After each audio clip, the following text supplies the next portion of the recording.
भाइयों बहनों नमस्कार। All India anganwadi news channel में आपका स्वागत है। चैनल से जुड़ने के लिए नीचे दिख रहे रेड कलर के सब्सक्राइब बटन पर आपको सबसे पहले क्लिक करना है। फिर साइड में एक नोटिफिकेशन बेल यानी घंटी बन के आएगी, उस पर जब आप दबाएंगे तो 3 घंटी आपको दिखेंगी, जिनमें सबसे ऊपर आल वाली घंटी आप लोगों को दबा लेनी है। आंगनबाड़ी सेविका सहायिका मिनी बहनों, आज शाम की सच्ची खबरों में आप सबका स्वागत है। वीडियो को पूरा जरूर देख करके जाना। सबसे पहले जो खबर निकल के आ रही है, आप सबको अवगत कराना चाहेंगे कि बुलंद आवाज नारी शक्ति आंगनबाड़ी कार्यकर्ता सहायिका संगठन मध्य प्रदेश के द्वारा भोपाल में महिला बाल विकास विभाग के संचालक महोदय जी और उप संचालक महोदय जी, इनके साथ में संगठन की जो है बात हुई है, चर्चा हुई है यानी, और जो भी जायज मांगे हैं उनको लेकर के बहनों ने वार्ता की है। तो यहां पर आपको हम तस्वीरें पहले दिखा रहे हैं, आप जरा एक बार तस्वीरें देख सकते हो। ये मध्य प्रदेश से आ रही हैं। बुलंद आवाज नारी शक्ति आंगनबाड़ी कार्यकर्ता सहायिका संगठन की बहनें कई दिनों से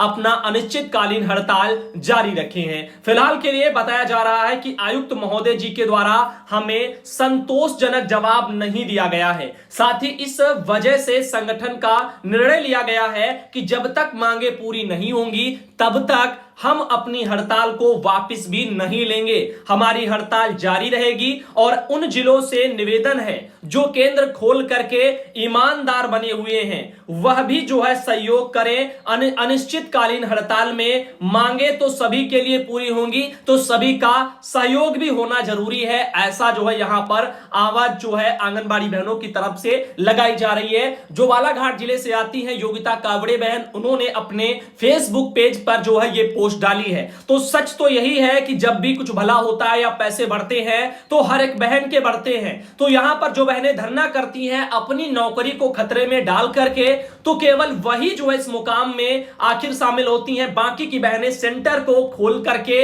अपनी बहनों के साथ एक धोखा स्वरूप ये करती हैं, जो कि गलत है। और वैसे भी अगर लड़ना है तो सभी बहनों को एक साथ इकट्ठा लड़ना चाहिए, ताकि हड़ताल का असर विभाग पर थोड़ा बने और आपकी जायज मांगों पर विभाग थोड़ा जल्दी से चर्चा भी करे। वहीं आगे चलते हैं, आपको बताना चाहेंगे दूसरी जो खबर आ रही है, स्वच्छ जो है विद्यालय और स्वस्थ बच्चे यानी स्वच्छ विद्यालय और स्वस्थ बच्चे के नाम से एक अभियान है, जिसकी शुरुआत 24 मार्च से झारखंड के रांची में हो चुकी है। रांची से ये खबर निकली है और बाकी संबंध में शायद हमारे पास एक लेटर भी आया था संचालनालय जो है झारखंड सरकार की तरफ से, तो उसको भी चैनल पर कुछ दिन पहले दिखाया गया था। अभी इसमें क्या लिखा है उस पर थोड़ा फोकस करिएगा। बताया जा रहा है कि झारखंड के सरकारी स्कूलों में 24 मार्च से लेकर के 30 मार्च तक स्वच्छ विद्यालय स्वच्छ जो है यहां पर स्वस्थ बच्चे यानी स्वच्छ विद्यालय स्वस्थ बच्चे एक अभियान है, इसकी शुरुआत हो गई है। इसमें सभी विद्यालयों को भाग लेना भी अनिवार्य है।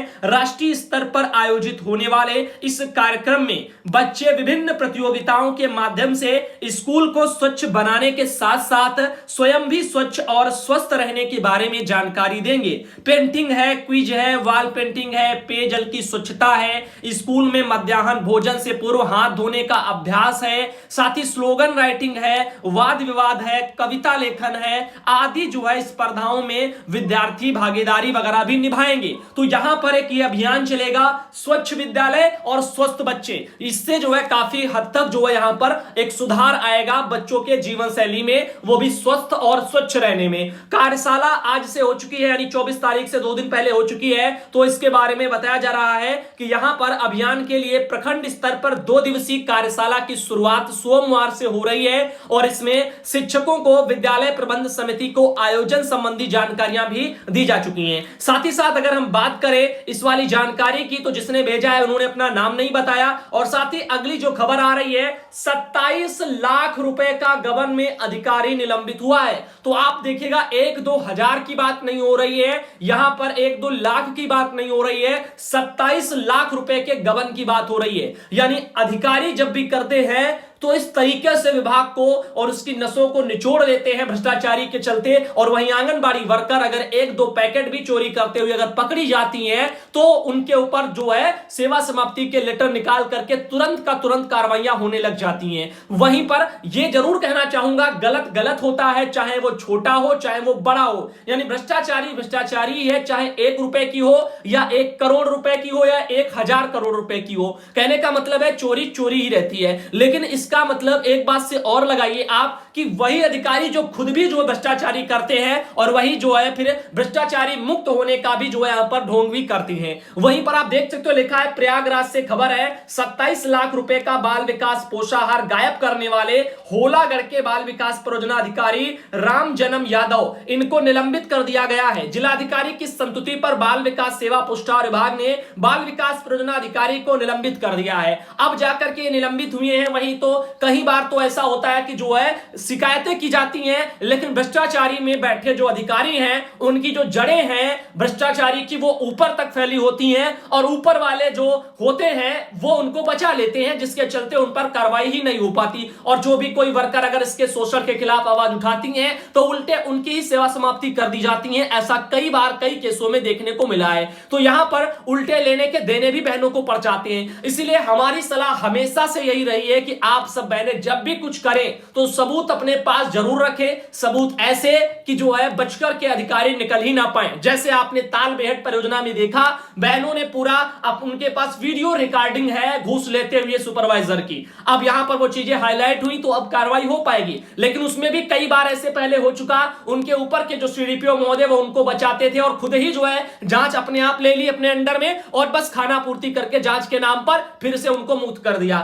ऐसे यानी जो नीचे से ऊपर तक के अधिकारी हैं वो एक दूसरे को बचा लेते हैं लंबे लंबे केसों में। वहीं बात करते हैं निलंबन के बाद आरोपित अधिकारी को जिला कार्यक्रम अधिकारी भदोई के साथ संबद्ध किया गया है। वाराणसी के जिला कार्यक्रम अधिकारी बाल विकास पुरस्कार गबन की जांच करेंगे और गबन के आरोपी के खिलाफ 3 मार्च को एफआईआर दर्ज कराई गई थी। इसमें बाल विकास परियोजना अधिकारी पर बीते नवंबर में बच्चों का पोषाहार गायब करने का आरोप लगाया गया था। अब आप सोचो, नवंबर में आरोप बच्चों का पोषाहार गायब हुआ और मार्च में इस पर शिकायत आई है और अभी भी मार्च पूरा जाने को है और अभी तक इनका यही सब चल रहा है। जिलाधिकारी ने इसकी जांच कराई थी और डीएम से 22 फरवरी को जिला कार्यक्रम अधिकारी के पत्र पर बाल विकास परियोजना अधिकारी के खिलाफ कार्रवाई की संस्तुति भी की थी। लेकिन अभी मार्च चल रहा है, देखो यहां पर कुछ हुआ है कि नहीं हुआ है, ये एक देखने की बात है। तो इस तरह से एक जगह नहीं कई जगह ऐसे भ्रष्टाचारियों को अंजाम दिया जा रहा है। मुझे समझ में नहीं आता भ्रष्टाचारी करने वाले आखिर जब इनकी पोल खुलती है तो अपने रिलेटिव के साथ क्या मुंह लेकर के जो है जाते होंगे रिश्तेदारों के सामने। जरा भी तो शर्म आनी चाहिए इन चीजों को लेकर। आपको 40-50 हजार रुपया सैलरी सरकार विभाग देता है और फिर भी आप जो भ्रष्टाचारी करते हो,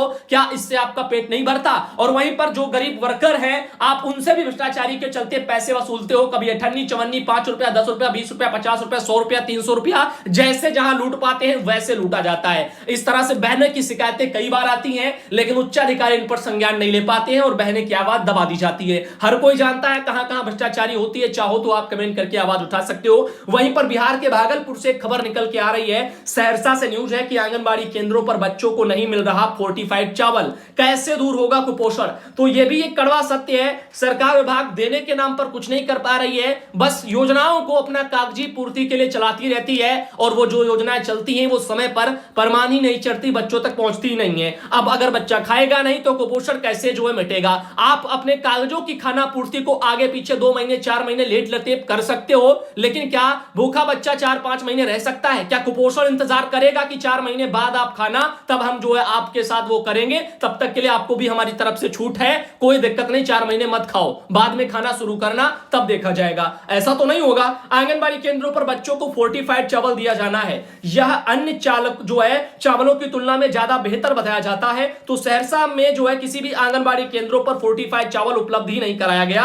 ये 22 मार्च को जो है जागरण में खबर प्रकाशित की गई है। साथ ही आपको बता दें कि बच्चों और कमजोर वर्ग के लोगों के लिए स्वास्थ्य का ध्यान रखने के लिए हुए सरकार ने जो है स्कूलों को आंगनबाड़ी केंद्रों व जन वितरण दुकानों में फोर्टिफाइड चावल वितरण का निर्देश दिया है, परंतु भारतीय खाद्य निगम और बिहार राज्य खाद्य निगम फोर्टिफाइड चावल उपलब्ध कराने में सक्षम नहीं हो पा रहा है, यानी अक्षम साबित हो रहा है। आंगनबाड़ी केंद्रों के लिए जिले के सभी परियोजनाओं से इसके लिए एसएफसी वगैरह को आरटीजीएस वगैरह के माध्यम से अवशेष राशि उपलब्ध करा दी गई है, परंतु कुछ को छोड़ करके अधिकांश प्रखंडों में फोर्टिफाइड चावल ही नहीं मिल सका है। पोषाहार वितरण की तिथि निर्धारित है, परंतु चावल के अभाव में इसका वितरण ही मुश्किल हो रहा है, एक ये भी यहां पर देखने को मिल रहा है। साथ ही साथ आपको बता दें कई सीडीपीओ ने डीएम को पत्र भी इस संबंध में भेजे हैं। बिहार में आंगनबाड़ी केंद्रों के बच्चों को और महिलाओं के बीच में पोषाहार वितरण के लिए चावल नहीं मिल पाने का सौर बाजार और यहां पर पत्रघर घाट वगैरह महिसी नवहट्टा आदि परियोजना की सीडीपीओ ने जिलाधिकारी को पत्र भी भेजे हैं और वहीं पर जो है अभी भी अतिरिक्त राशि उपलब्ध करा दिए जाने के बावजूद भी फोर्टिफाइड चावल चावल के बदले सादा चावल दिए जाने की शिकायत की जा रही है। तो इस तरह से ये चीजें आ रही हैं। तो यहां पर ये सब भ्रष्टाचारी के ही जो जीते जाते उदाहरण है जो आपके सामने दिख रहे हैं। इन लोगों के लिए जो यहां पर लिखा है कि इन लोगों ने कहा कि इन कारणों से चावल का उठाव नहीं हो रहा है और पोषाहार वितरण करना संभव नहीं हो रहा है। सोनवर्षा प्रखंड के 262 आंगनबाड़ी केंद्रों को सादा चावल दिया जा रहा है और इस तरह से जो है यहां पर सिमरी बख्तियारपुर के 296 केंद्रों को फोर्टिफाइड चावल नहीं मिल सका है। महिसी प्रखंड के 250 आंगनबाड़ी केंद्रों में मात्र 75 को फोर्टिफाइड चावल दिया गया है और यहां पर 70 कठैया जो प्रखंड है वहां पर 180 केंद्र पर फोर्टिफाइड चावल उपलब्ध नहीं हो पा रहा है। इस तरह से समस्याएं देखने को मिल रही हैं। वहीं पर आपने देखा था कई बार तो जो है सड़ी हुई दालें यूपी में बांट दी गई और जो है तमाम वीडियो भी थे, उसके बावजूद भी संज्ञान नहीं लिए जाते थे। तो आगे आपको बता दें कि फोर्टिफाइड चावल में विटामिन ए, विटामिन बी और यहां पर B1 जो है और विटामिन B12 और फोलिक एसिड, आयरन और जिंक जैसे पोषक तत्व बताए जाते हैं कि शामिल होते हैं। चावल में सूक्ष्म पोषक तत्वों को कृत्रिम तरीके से बढ़ा करके पोषण युक्त बनाया जाता है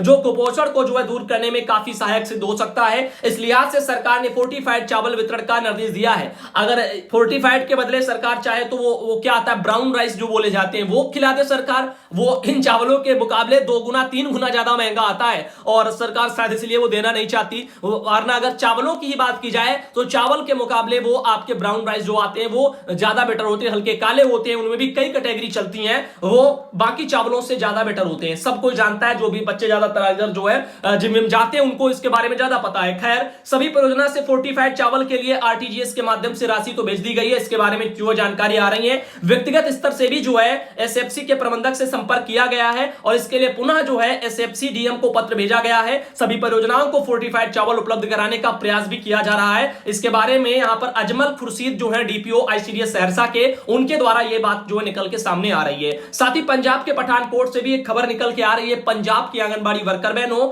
आम आदमी पार्टी के नेता मंटू ने कम्युनिटी हेल्थ सेंटर, आंगनबाड़ी दफ्तर और सेवा केंद्र का निरीक्षण किया है। तो पंजाब सरकार मुख्यमंत्री भगवंत मान के नेतृत्व में मूलभूत सुविधा देने के लिए वचनबद्ध है, ऐसा बताया जा रहा है। वहीं पर दिल्ली में आप देख रहे हो आम आदमी पार्टी जो है उनके ही घर के सामने बहनें धरने पर बैठी हैं। सैकड़ों दिन हो गए हैं और फिर भी सरकार उनकी ओर ध्यान नहीं दे रही है। यह भी एक बड़े दुख की ही बात है। साथ ही साथ और पंजाब सरकार में मुख्यमंत्री भगवंत मान के नेतृत्व में मूलभूत सुविधा लेने के लिए वो वचनबद्ध है और उनका कहना है कि आम आदमी पार्टी में वहां के हल्का इंचार्ज अमित सिंह मंटू ने जो है community health centre, anganwadi office और सेवा केंद्र में निरीक्षण वगैरह किया है। उन्होंने कहा कि पंजाब सरकार पंजाब की जनता को बेहतर से स्वास्थ्य सुविधाएं देने के लिए वादा किया है, जिसके तहत हेल्थ सेंटर में भी सभी दवाइयां मिलेंगी, वहीं टेस्ट भी अस्पताल में ही होंगे, कोई भी डॉक्टर बाहर की दवाई नहीं लिखेगा। उन्होंने अस्पताल में दाखिल मरीजों से बातचीत की और उनकी समस्या को जाना है। मंटू ने कहा कि किसी भी व्यक्ति को कोई अस्पताल में परेशानी हो तो उनके ध्यान में लाए। वहीं आंगनबाड़ी ऑफिस में सीडीपीओ को आदेश दिया है कि बुढ़ापा, दिव्यांग व विधवा पेंशन योजना के लिए जो आवेदन आ रहे हैं उनको समय पर भेजा जाए और सुजानपुर विधानसभा क्षेत्र के सभी अधिकारी कर्मचारी ईमानदारी से कार्य करके जनता का कार्य करें। सभी सरकारी दफ्तरों में कार्य समय पर होंगे। इस मौके पर ये सब चीजें निकल के आ रही हैं। तो यहां पर जो डॉक्टर आंचल शर्मा है मंटू, उनको जो है यहां पर बताया है अस्पताल में डॉक्टर पूरे हैं, मरीजों को दवाइयां और टेस्ट वगैरह अंदर से किए जा रहे हैं। इस तरह से जानकारी आ रही है। वहीं पर आगे बता दें आपको, हरियाणा से खबर आ रही है। हरियाणा के भिवानी में आंगनबाड़ी कार्मिकों ने सरकार पर गलत नीति का उनका आरोप लगाया है और साथ ही नारेबाजी भी की है। तो यहां पर 26 मार्च को कलायत में महापंचायत आंगनबाड़ी बहनों की जो है होने वाली है। हरियाणा से जो है भिवानी से भी जो है जानकारी आई। आप सबको पता है कल 26 मार्च है और कल जो है कलायत में महापंचायत आंगनबाड़ी बहनों की हरियाणा में देखने को मिलेगी। वहीं पर हरियाणा के जींद से भी एक खबर है। आंगनबाड़ी वर्कर व हेल्परों ने प्रदर्शन कर डीसी को वहां पर ज्ञापन सौंपा है। तो आप यहां पे देख सकते हो जींद जिले में मांगों को लेकर के आंगनबाड़ी वर्कर और हेल्पर बहनों की हड़ताल सोमवार को भी जारी पिछली बार रही थी 22 मार्च को, और धरने की अध्यक्षता जो है रमेश देवी ने की थी, संचालन जिला सचिव सुमन देवी ने किया था और वहां से एक ये तस्वीर भी आप देख सकते हो। साथ ही साथ आगे आपको ले चलते हैं, जैसा कि आप लोग देख पा रहे होंगे हरियाणा के पानीपत से भी एक खबर आ रही है। हरियाणा में आंगनबाड़ी वर्कर की हड़ताल जारी है और यहां पर नौनिहालों को नहीं मिल रहा है राशन, 3 महीने से वहां पर सप्लाई बंद है। तो हरियाणा की अगर बात करें तो यहां पर आइए देखते हैं क्या जानकारी निकल के आ रही है। तो ये तो आप वहां से पहले एक तस्वीर देख रहे हो जो बहनों के धरने की है। साथ ही साथ आपको बताना चाहेंगे इस संबंध में निकल के आ रहा है कि हरियाणा में आंगनबाड़ी वर्कर की हड़ताल बीते 3.5 महीने से जारी है। अपनी मांगों को लेकर के आंगनबाड़ी वर्कर हड़ताल कर रही हैं और हरियाणा सरकार की ओर से वेतन न बढ़ाने की घोषणा के बाद यह हड़ताल शुरू हुई है और इसके कारण नौनिहालों को राशन नहीं मिल पा रहा है, क्योंकि सरकार ने वहां पर हरियाणा में कह दिया था कि हम वेतन नहीं बढ़ाएंगे, जितना मिल रहा है उतना बहुत है, यह कहते हुए। और उसके बाद से बहनों का संघर्ष तब से 3.5 महीनों से बराबर जारी है, 4 महीने होने को आ रहे हैं। वहीं पर अगर हम बात करें, आगे आपको दिखाना चाहेंगे, बच्चों की ऊंचाई और वजन पर ध्यान दें, ऐसी एक खबर मऊ जिले में छपी है और यहां पर बताया जा रहा है कलेक्ट्रेट सभागार में बैठक को संबोधित करते हुए सीडीओ राम सिंह हैं। तो यहां पर आपको बता दें, मुख्य विकास अधिकारी राम सिंह उनकी ही जो है अध्यक्षता में जनपद में स्वस्थ बालक बालिका स्पर्धा और पोषण पखवाड़े के आयोजन के संबंध में कलेक्टर सभा कक्ष में जो है बैठक की गई है और जिला कार्यक्रम अधिकारी ने बताया कि जनपद में अभियान चलाकर के 21 मार्च से 27 मार्च तक स्वस्थ बालक बालिका स्पर्धा कार्यक्रम मनाया जाना है। और उन्होंने बताया कि भारत सरकार द्वारा स्वस्थ बालक बालिका स्पर्धा के अभियान की संकल्पना में लक्ष्य समूह के सभी बच्चों की ऊंचाई और वजन मापने पर विशेष जोर दिया जा रहा है और ये सब चीजें निकल के आ रही है। वहीं पर एक लेटर आपने देखा था जिसमें इस कार्यक्रम को स्थगित करने के बारे में भी जो लेटर अब 22 तारीख को आ चुका है। 23 तारीख के वीडियो में आप लोगों को इसके बारे में मैंने दिखाया भी था। तो आज के लिए भाइयों बहनों हम सोचते हैं यहीं तक वीडियो को रखते हैं और आपको अगले वीडियो में मिलेंगे सुबह की खबर।